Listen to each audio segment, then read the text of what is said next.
नमस्कार दोस्तों। भारत की भूमि चमत्कारों की भूमि है और जब बात ब्रजमंडल की हो तो यहाँ कण कण में रहस्य बसता है।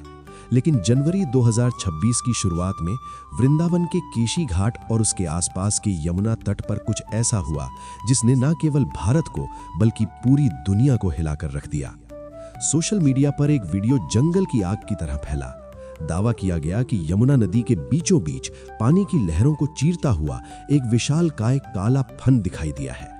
वो आकृति सामान्य नहीं थी, वो किसी साधारण सांप की तरह नहीं रेंग रही थी, बल्कि उसका आकार, उसकी गति और पानी पर पड़ने वाला उसका दबाव बता रहा था कि वो कोई बहुत भारी भरकम जीव है।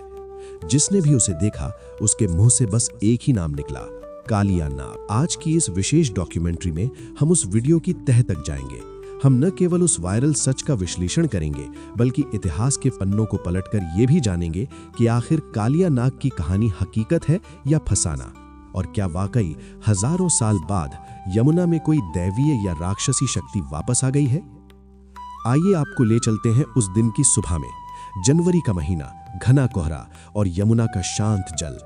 वृंदावन में श्रद्धालु रोज की तरह आचमन और सूर्य नमस्कार कर रहे थे। तभी अचानक यमुना के शांत जल में एक भारी हलचल शुरू हुई।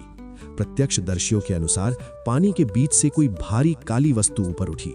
पहले लोगों को लगा कि ये लकड़ी का कोई बड़ा तना है या शायद कोई कचरा, लेकिन तभी उस काली वस्तु ने धारा के विपरीत तैरना शुरू किया।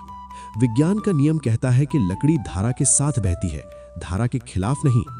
भीड़ में शोर मच गया, कैमरा फोन्स निकल आए। उस वीडियो को अगर आप गौर से देखें, जिसे हमने फ्रेम दर फ्रेम जांचा है, तो आप पाएंगे कि वो जीव लगभग 10 से 15 फीट लंबा दिखाई दे रहा था। उसका रंग गहरा काला था, ठीक वैसा ही जैसा शास्त्रों में कालिया नाग का वर्णन है। स्थानीय नाविकों ने बताया कि उन्होंने ऐसी आकृति पहले कभी नहीं देखी।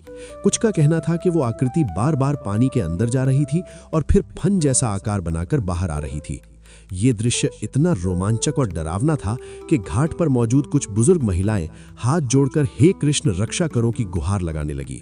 क्या ये महज डर था या उनकी भक्ति की आंखों ने वो देख लिया था जो हम और आप नहीं देख पा रहे थे?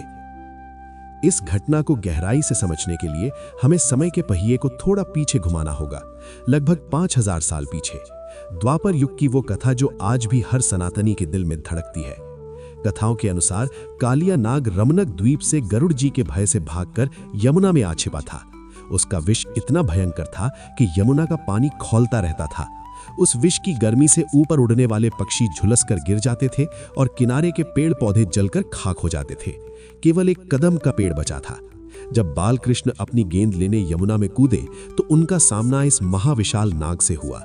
वो युद्ध साधारण नहीं था, वो जीवन और मृत्यु का, विष और अमृत का युद्ध था। कृष्ण ने कालिया के फन पर नृत्य किया और उसका अहंकार तोड़ दिया।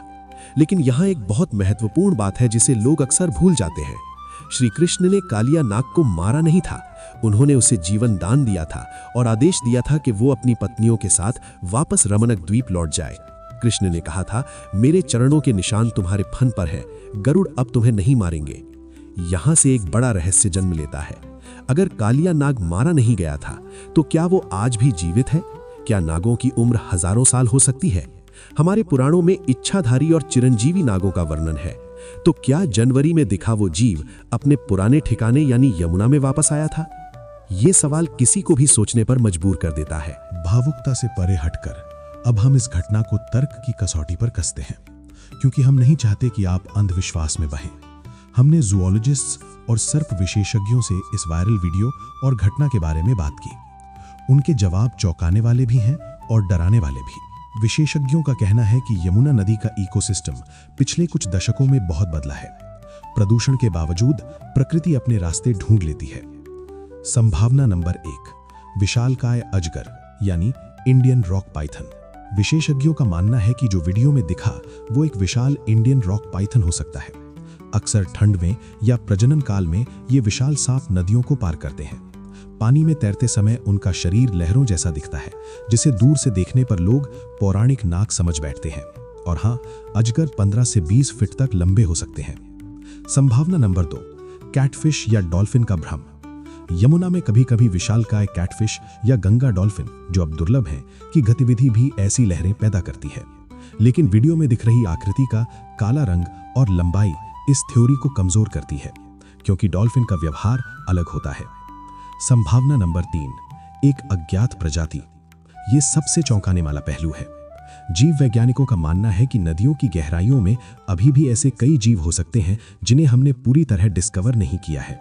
क्या ये संभव है कि यमुना की गाद और गहराइयों में कोई ऐसी सर्प प्रजाति पनप रही हो जो प्रदूषण के कारण म्यूटेट हो गई हो? प्रदूषण से जीवों के आकार और रंग में बदलाव आना विज्ञान में नई बात नहीं है। भाग 6, स्थानीय लोगों की गवाही। हमने पहले भी देखा है। इस रहस्य को और गहरा करते हैं वृंदावन के स्थानीय संतों और पुराने निवासियों के बयान। जब हमारी टीम ने वहां के 80 वर्षीय पुजारी बाबा रामदास से बात की तो उन्होंने एक सिहरन पैदा करने वाली बात बताई। बाबा रामदास ने कहा, बेटा, ये पहली बार नहीं है। यमुना महारानी के गर्भ में बहुत राज छिपे हैं। 40 साल पहले बाढ़ के समय भी ऐसी ही एक काली आकृति दिखी थी।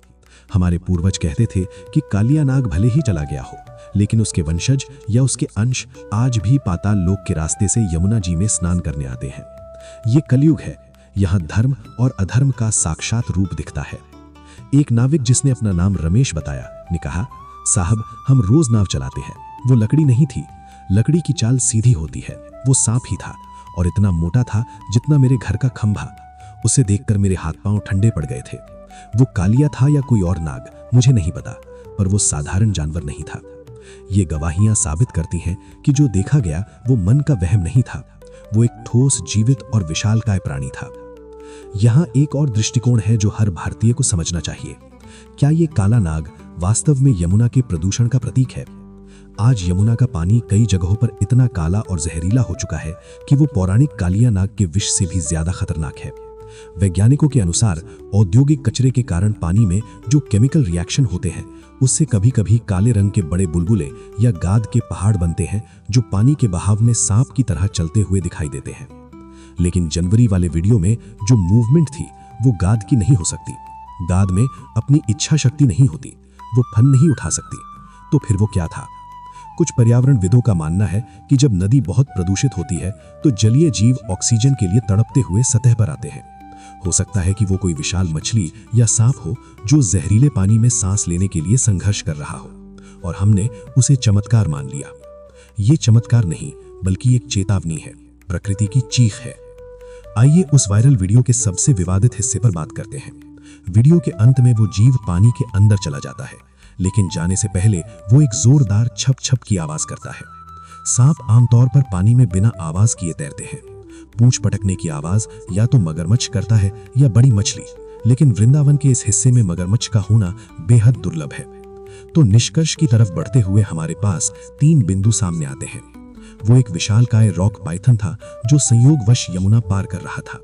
वो कोई बहुत बड़ी कैटफिश या जलीय जीव था जो सतह पर आया, या फिर जैसा कि करोड़ों श्रद्धालुओं का मानना है वो एक दैवीय संकेत था।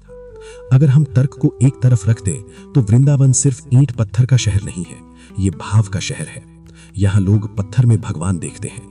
ऐसे में यमुना में दिखी उस विशाल आकृति ने लोगों के सोए हुए विश्वास को जगा दिया। तो दोस्तों, क्या था वो काला सांप, कालिया नाग, एक विशाल अजगर, या हमारी डरी हुई आंखों का धोखा? सच्चाई शायद इन सब के बीच में कहीं है। जीव विज्ञान कहता है कि वो एक विशाल सर्प था जो दुर्लभ है लेकिन असंभव नहीं। लेकिन आध्यात्म कहता है कि वृंदावन में पत्ता भी कृष्ण की मर्जी के बिना नहीं हिलता। उस दिन यमुना में जो दिखा उसने हमें 2 बातें याद दिलाई। पहली ये कि हमारी पौराणिक कथाएं सिर्फ कहानियां नहीं हैं, उनका आधार प्रकृति है। और दूसरी ये कि यमुना नदी आज भी जीवित है, उसमें आज भी ऐसे रहस्य छिपे हैं जो हमारी समझ से परे है। जनवरी की उस घटना ने हमें ये सोचने पर मजबूर कर दिया कि हम अपनी नदियों के साथ क्या कर रहे हैं। अगर कालिया नाग आज सच में वापस आ जाए तो शायद यमुना का जहरीला पानी देखकर वो खुद ही मर जाएगा। उसे कृष्ण के दंड की जरूरत नहीं पड़ेगी। वो काला साया जो भी था एक संदेश देकर गया है। वो संदेश है भय का, भक्ति का और पर्यावरण का। शायद वो हमें याद दिलाने आया था कि प्रकृति से बड़ा कोई नहीं है, और जिस दिन प्रकृति अपना रूप दिखाएगी इंसान का सारा विज्ञान धारा का धारा रह जाएगा। क्या आप मानते हैं कि कलयुग के अंत में पौराणिक शक्तियां वापस लौटेंगी, या फिर यह सिर्फ एक प्राकृतिक घटना थी? नीचे कमेंट करके अपनी राय हमें जरूर बताएं। और अगली बार जब आप यमुना तट पर जाएं तो लहरों को गौर से देखिएगा। क्या पता अगली बार वो साया आपको दिखाई दे जाए। तब तक के लिए सुरक्षित रहें और अपनी संस्कृति और प्रकृति दोनों का सम्मान करें। जय श्री कृष्ण।